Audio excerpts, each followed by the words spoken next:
ভালো তরমুজ কেনার ক্ষেত্রে আমার সফলতার হার 0।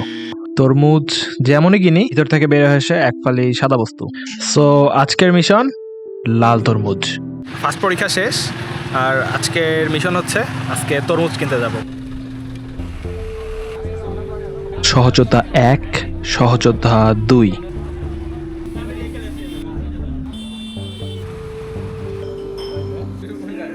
কিনা জীবনে সফল হই নাই।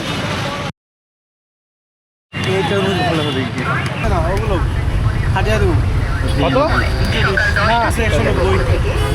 লাল বটক টাকা লাল হলে দিব নাহলে ফালটা বুঝিও খাইয়া নিবা এইখানে 150, 150 হ্যাঁ কাটতামনি ভাই ওটা তো আপনি তো কাটবেন ভাই।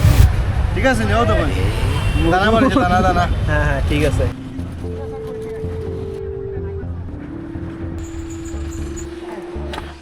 অবশেষে তরমুজ নিয়ে আসছি 150 টাকা দিয়ে, বাট জানি না তরমুজটা মিষ্টি কিনা। তরমুজ কেমন হচ্ছে সুন্দর আছে, কালারটাও যেমন স্বাদেও তেমন। কেমন বাজেট ভাই সেই রস এবং স্বাদে একদম পারফেক্ট। টেস্ট করে দেখি তরমুজ কেমন। এগুলো মাইনর জিনিস, এগুলো করতেই পারেন। হুম, মজা, মিষ্টি। এই প্রথম মনে হয় তরমুজ কিনে জিতলাম। তরমুজ খাওয়া শেষ, বাট মনে হয়েছে তরমুজে চিনি ইনজেক্ট করে ঢুকাই দিছিল। কিনা চিনি ছিল না? আমার কাছে মনে হচ্ছে যে পুশ করছে ইনজেকশন দিয়ে, উপরের অংশটুকু খালি মিষ্টি, নিচের দিকে খুবই মিষ্টি কম। তোর জানি না ভাই, কিন্তু এই যে পুশ করে তাহলে তরমুজ খাওয়া বাদ দিতে হবে, এই চিন্তায় আমি আছি এখন। গণসচেতন।